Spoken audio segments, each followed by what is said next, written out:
తాకట్లో ఉన్న మీ బంగారాన్ని విడిపించి ఆ రోజు ఆన్లైన్ రేటుకి కొంటాం. Sharma gold company. నమస్కారం, నేను గీతాంజలి. సుమన్ టీవీకి స్వాగతం.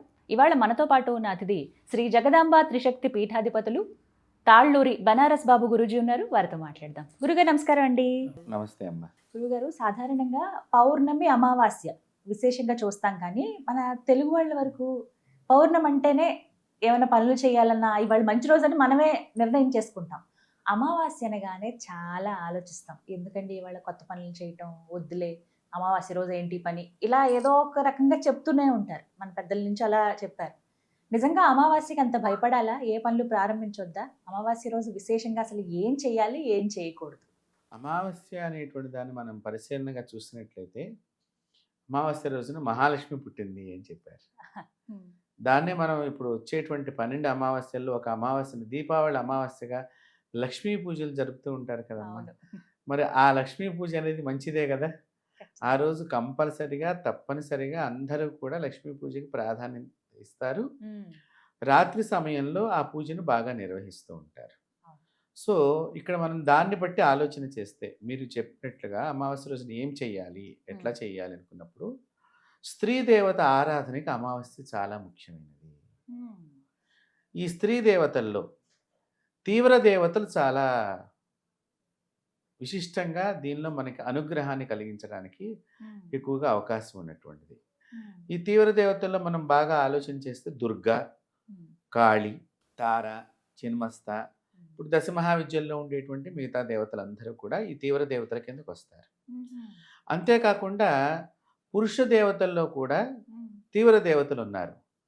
కాలభైరవుడు, అలాగే నరసింహస్వామి, ఇలాంటి దేవతల యొక్క ఉపాసనను కూడా మనం, సుదర్శనుడు, ఇలాంటివన్నీ కూడా మనం ఈ అమావాస్య రోజున అనుష్ఠానానికి చాలా ఉత్తమంగా చెప్పబడ్డాయి.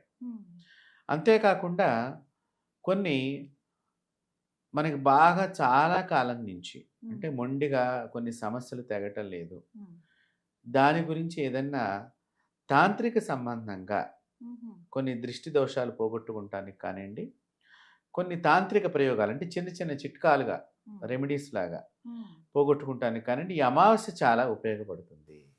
అంటే అందరూ చేయవచ్చా అండి? ఇప్పుడు ఉపాసన గురించి మాట్లాడారు, అలా ఈ ఉపాసన అనేటువంటి విషయానికి వస్తే మాత్రం ఆ మంత్రదీక్ష ఉన్నటువంటి వాళ్ళు చేసుకుంటే మంచిది.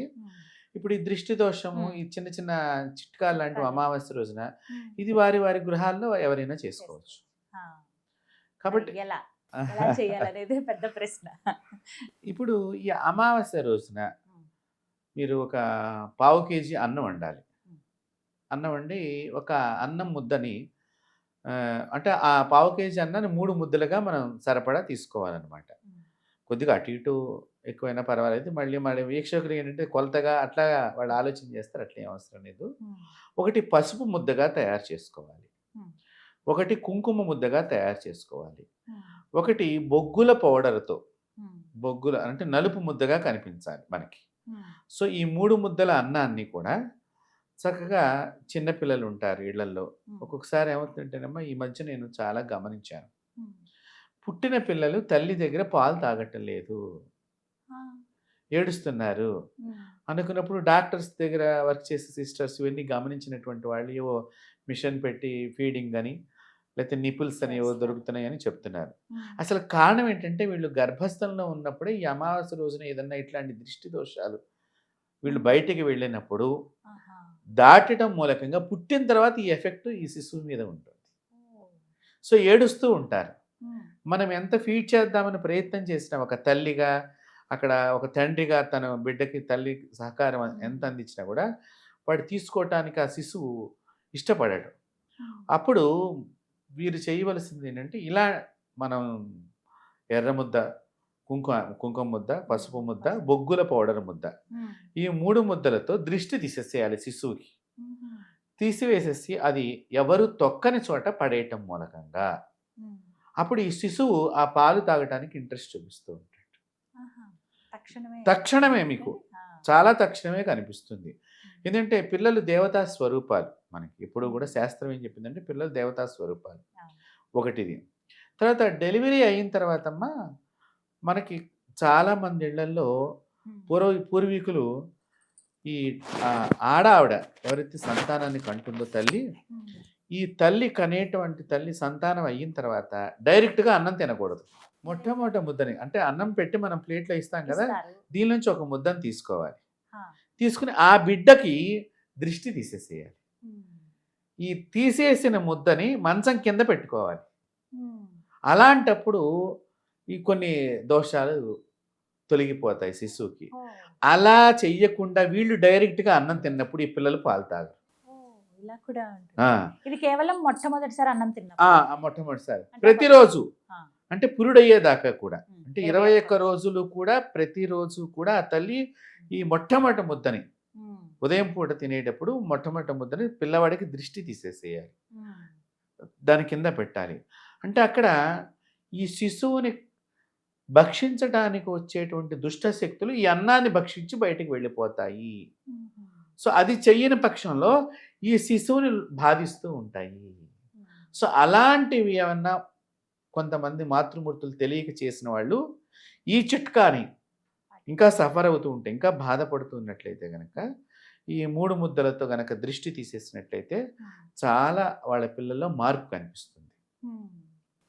ఇంకా మనం ఈ అమావాస్య రోజున ఈ బొగ్గులుతో తయారు చేసినటువంటి అన్నం ముద్ద ఉన్నది కదమ్మా, ఈ అన్నం ముద్దని నల్లని గుడ్డలో ప్యాక్ చేసుకోవాలి. ఇంకో పరిహారం చెప్తున్నాను. ఎవరికైతే అష్టమ శని, అర్ధాష్టమ శని, మళ్ళీ మనకు శని మహాదశలో శని అంతర్దశగా నడుస్తుంటాము, అలాగే ఏలినాటి శని, ఇట్లాంటి పరిస్థితుల్లో ఉండి వాళ్ళు ఎన్ని చేసుకున్నా కూడా ఉపశమనం లేదు అనుకున్నటువంటి వాళ్ళు ఈ నల్ల బట్టలు ఈ అన్నం ముద్ద పెట్టుకోవాలి. దాంతోపాటు 9 మేకులు పెట్టుకోవాలి. అలాగే ఈ దీంతోపాటు మన నల్లని చెక్క అంటే మనకి వేప చెట్టు బెరడు ఉంటుంది నల్లగా, అలా బెరడు అనమాట.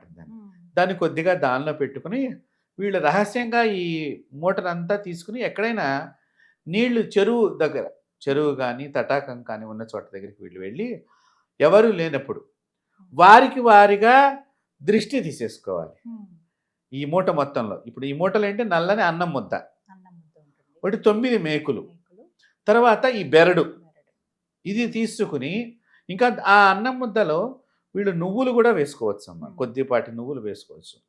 వేసుకుని అమావాస్య రోజున కనుక వారి శరీరం చుట్టూ తిప్పుకుని ఎక్కడ చెరువు దగ్గరికి వెళ్ళి, మళ్ళీ ఇంటి దగ్గర చేయకూడదు, అది మామూలుగా వారు కారు వేసుకుని వెళ్ళిపోవటం, బండి సైలెంట్గా. దీనికి సాయంకాలం పూట అయితే ఇంకా విశేషంగా పనిచేస్తుంది, ప్రాతకాలం కంటే కూడా సాయంకాలం.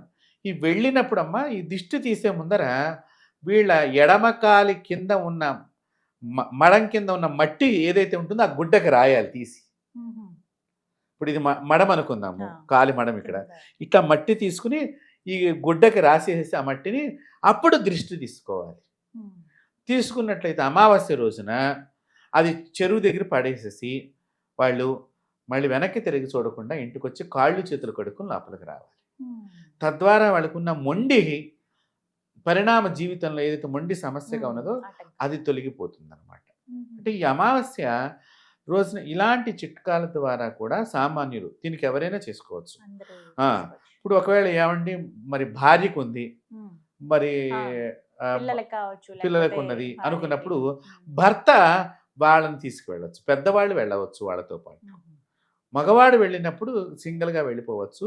ఇక ఆడవాళ్ళకి మరి తోడు ఎవరో ఒకళ్ళు, మన ఎందుకంటే చెరువుల దగ్గరికి వెళ్ళినప్పుడు ఏమిటో కొద్దిగా అనుమానంగా చూస్తాము, గబుక్కుని ఏమైనా కాలు జారచ్చు అంటే చెరువులోకి దిక్కకూడదమ్మా. ఇదంతా కూడా చేసేవాడు ఒడ్డున ఉండి చెయ్యాలి. చేసి ఆ ఇసిరేసేటప్పుడు నీళ్ళలో పడేసి రావడం అంతే. అప్పుడు వీళ్ళకున్నటువంటి సమస్తమైనటువంటి శనిపీడ తొలగిపోవటానికి అవకాశం ఉన్నది. ఉన్నాయి. చాలా చక్కగా వివరించారు. ధన్యవాదాలు గురుగారు. నమస్కారం.